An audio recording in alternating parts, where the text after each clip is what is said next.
Welcome to Our Daily Chews, your go-to podcast for all things nutrition. I'm Lynn Clayton, a registered dietitian, nutritionist, and your host. I help you sort fact from fiction with a research-based and common sense approach to nutrition science. Today, we're diving into the fascinating and sometimes perplexing world of insulin resistance, diabetes, and their connection to cardiovascular disease. So grab a comfy seat, maybe a healthy snack, and let's get started. Let's start by picturing insulin as a diligent mail carrier. Its job is to deliver glucose, the sugar our body uses for energy, to our cells. But what happens when the mail carrier starts having trouble delivering the mail? That's what we call insulin resistance. Our cells become less responsive to insulin, and this causes our trusty mail carrier to work overtime, pumping out more and more insulin to get the job done. So the question becomes, what causes insulin resistance? Researchers used to believe that cells became resistant to insulin, which prompted the pancreas to produce more insulin. These high insulin levels, also known as hyperinsulinemia, would then lead to more and more insulin resistance until eventually the pancreas couldn't keep up with the demand. But with further investigation, it appears that insulin levels rise first, which causes cells to become insulin resistant over time. And this became another which came first, the chicken or the egg question. Either way, we know there are several factors that can lead to high insulin levels and insulin resistance. According to a 2021 review in The Lancet, these factors may include genetics. Some people are more predisposed to insulin resistance due to their genetic makeup. This may be due to one or more gene variations. This genetic predisposition may make a person more likely to develop diabetes when exposed to certain environmental factors like a poor diet, sedentary lifestyle, or exposure to environmental toxins. Another cause is obesity, especially visceral fat, which is the fat around the organs. This plays a big role in the development of insulin resistance. This type of fat releases substances that make our cells less responsive to insulin or more insulin resistant. Unfortunately, insulin resistance leads to the pancreas releasing more insulin, which can cause weight gain, creating a vicious cycle. Another cause is sedentary lifestyles. Lack of physical activity reduces insulin sensitivity. In fact, one of the best ways to improve your insulin sensitivity and lower blood sugar is to exercise. Using those muscles can burn off stored fat and allow your body to take up that glucose that's floating around in your bloodstream much easier. And probably one of the biggest contributors to insulin resistance is a poor diet. A high consumption of refined carbohydrates and simple sugars can spike insulin levels repeatedly, leading to resistance. Consuming lots of saturated or trans fats can impair insulin sensitivity as well. Including complex carbs and healthy fats is great for prevention or reversal of insulin resistance.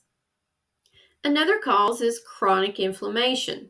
That persistent low-grade inflammation, often due to a poor diet and unhealthy lifestyle, can impair insulin signaling. Following an anti-inflammatory diet and getting plenty of antioxidants can help reduce the inflammation. So what's the link between insulin resistance, obesity, and type 2 diabetes? Well, let's imagine our body as a bustling city. Insulin is the traffic cop directing glucose traffic. When the traffic, or glucose, stops responding to the cop's signals, we get a traffic jam. In the body, this means glucose builds up in the blood. To manage this, the pancreas produces more insulin, or more traffic cops, to try and clear the glucose. Over time, this constant high demand for insulin leads to beta cell fatigue. Beta cells are the cells in our pancreas that produce insulin.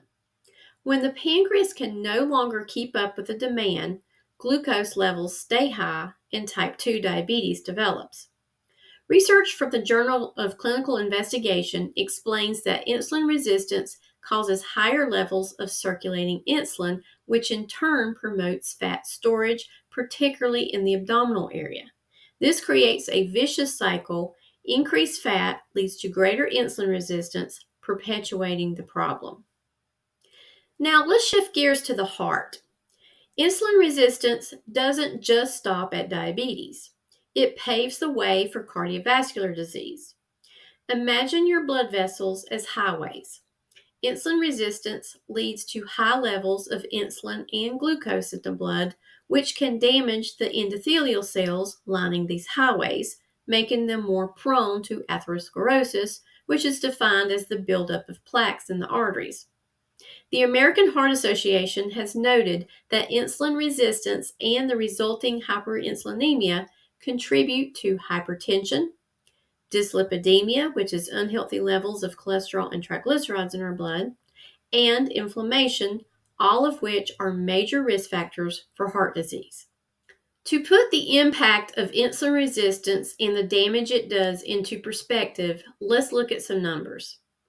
Globally, approximately 537 million adults are living with diabetes, a figure projected to rise to 643 million by the year 2030, according to the International Diabetes Federation. In the U.S., over 38 million people have diabetes and another 88 million have prediabetes, according to the CDC. That's 1 in 3 adults. The economic burden is staggering, with diabetes-related healthcare costs exceeding $327 billion annually in the U.S. alone. And that's not to mention the impact on health and quality of life. But don't despair. There are practical steps we can take to minimize our risk of insulin resistance and developing type 2 diabetes. First is stay active. Regular physical activity like brisk walking or cycling enhances insulin sensitivity. Exercise acts like a natural insulin to lower glucose levels. Walking after a meal is a perfect way to reduce blood sugars. And eat a balanced diet. Focus on whole foods like vegetables, fruits, lean proteins, and whole grains. Avoid refined carbs and sugars and stay away from trans fats, and don't overdo the saturated fat. And maintain a healthy weight. Even a modest weight loss of 5 to 10% of your body weight can significantly improve insulin sensitivity if you're overweight. And sleep. Make sure you're getting enough sleep. Poor sleep can negatively affect insulin sensitivity. And stress. Chronic stress can elevate cortisol levels, which in turn can increase insulin resistance. So managing stress becomes very important. So in summary, insulin resistance is a complex but fascinating topic that intertwines with many aspects of our health. By understanding it better, we can take proactive steps to keep our insulin mail carriers and our entire body functioning smoothly. Thank you for tuning in to this episode of Our Daily Chews. If you found today's discussion helpful, please share it with your friends and family. And don't forget to subscribe for more tasty tidbits on nutrition and health. Thanks for tuning in to Our Daily Chews podcast. If you liked today's episode, give us a like, subscribe, and share it with your friends. Until next time, happy chewing.